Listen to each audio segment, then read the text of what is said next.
Hablamos ya de la derrota que tuvo ayer el gobierno nacional en la Cámara de Diputados. Te salió derrota, te salió como así fuerte. Tanguera. Y además la palabra es con la doble R. Derrota, sí. Victoria es una suave, ¿viste? Victoria es una dulzura.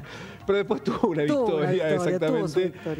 En relación con la ley que preveía un aumento de emergencia para todas las jubilaciones y pensiones. Ahí el gobierno logró los votos para sostener el veto presidencial que se había dictado en la misma ley donde se había vetado también la ley de discapacidad y la otra ley, la de la moratoria, que ni siquiera se llegó a votar. Después vamos a estar hablando de eso. Y que dado este escenario difícilmente vea la luz del recinto el veto a la moratoria. Es muy probable.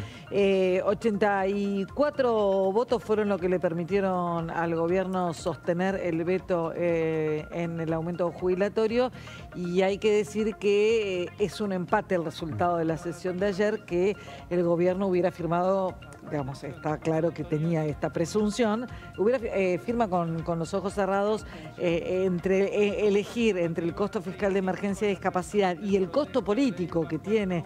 Mirá el punto al que se llega, ¿no? El costo político que tenía en este contexto, en la emergencia en discapacidad, a el veto en jubilaciones, que ya lo hizo el año pasado y que sabe el gobierno que en términos de imagen remonta ese costo político.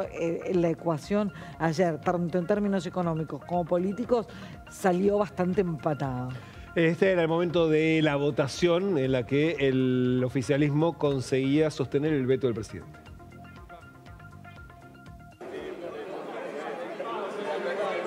A ver.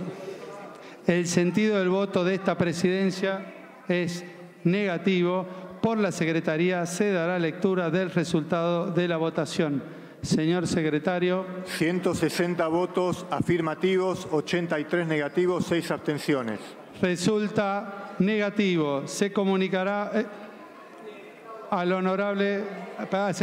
Poder Ejecutivo y se dará aviso al Honorable Senado. Contó con el apoyo de varios de los gobernadores que habían apoyado la ley de discapacidad, apoyaron al gobierno en esa votación, y también varios de los nuevos aliados que tienen algunas provincias acompañaron. Por ejemplo, los diputados radicales de la provincia de Mendoza, que ahora son aliados electorales del gobierno, votaron con el oficialismo. Claro, muchos de los gobernadores vienen diciendo hace rato, hay que reformar el sistema previsional antes de seguir dando aumentos por fuera de lo que está, digamos, por fuera de lo que se recauda, porque se vuelve cada vez más inviable. Y acá, porque muchos de los gobernadores que tienen todavía cajas propias, las cajas previsionales que no fueron transferidas a la Nación, como Córdoba, como Santa Fe, están negociando que les den plata para cubrir sus propios déficits, algo que les corresponde. Entonces ahí se nota que hay muchas discusiones en simultáneo que, claro, no están sobre la mesa cuando se vota en la Cámara de Diputados. Pero lo cierto es que esta votación implicaba mucho más recursos económicos que la de discapacidad. Esto implicaba también, porque implicaba el 7,2% más el aumento del bono, con lo cual en total llegaba a un costo fiscal entre 1,4 y 1,7% del PBI, lo que elimina directamente el superávit del gobierno. Esto sí, porque hay mucha discusión de, bueno, qué tan sólido es el programa del gobierno si un solo proyecto de ley que apenas 0,2, 0,3 puntos del PBI te lo derrumba. Ese es el argumento. Tiene que ver con el peso de lo que son las jubilaciones. Claro, en este país. ese es el argumento de la mayor parte de los proyectos, por ejemplo, en discapacidad.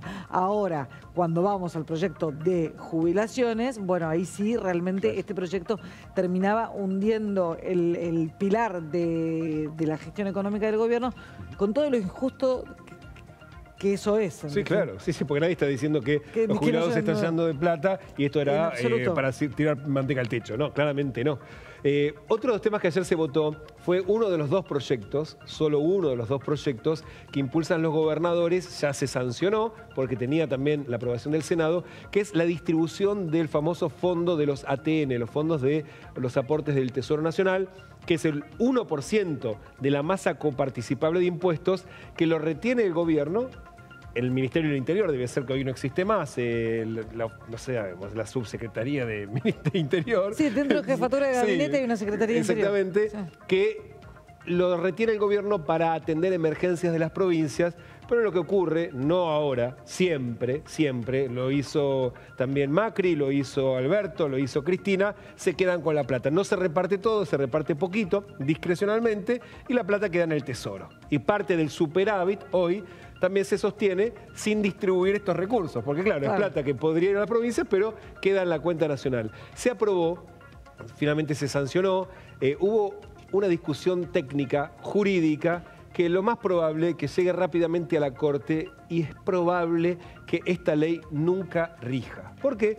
Porque es decir, que sigan, que nunca se terminen de distribuir. Exactamente, porque de hecho la ley es una modificación a la ley complementaria permanente de presupuesto, la que dice cuáles son las pautas con cómo se hace el presupuesto en la Argentina, cosas que son permanentes sobre, bueno, estos recursos siempre van para acá, esto siempre se obtiene de aquel lado.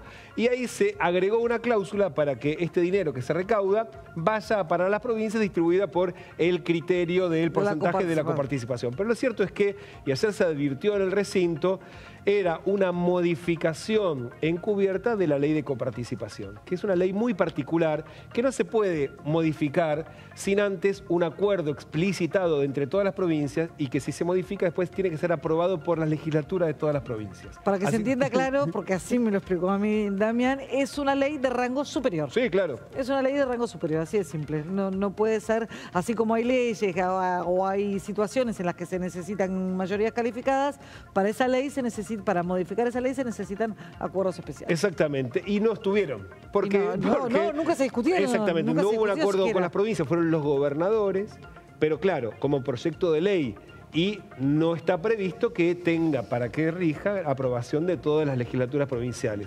Y ahí es donde ya lo advirtieron varios ayer en el recinto, se aprobó, pero es muy probable que esto sí se judicialice rápido, porque de hecho acá hay bastantes argumentos a favor de voltearlo. Después hay que ver, esto va directamente a la Corte, porque es un tema federal de coparticipación. Y sin duda lo primero que va a ocurrir es una cautelar. Es decir, bueno, mientras tanto no se aplica.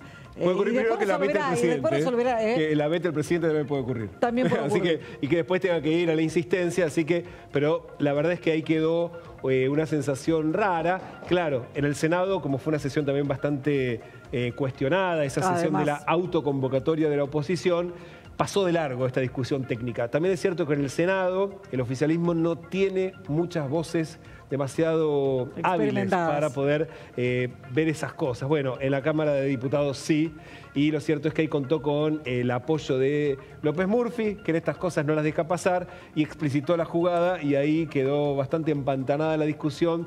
Pero bueno, fue otra derrota para el oficialismo, pero de todos modos hay que ver si finalmente esto va a regir. Después se cayó la sesión porque no hubo más quórum para seguir tratando los otros temas, como el del veto a la moratoria, el veto de la ley para la emergencia de Bahía Blanca. No, pero avanzamos en el uso horario, eso lo tenemos que charlar después. Sí, después tuvimos, sí, eso sí.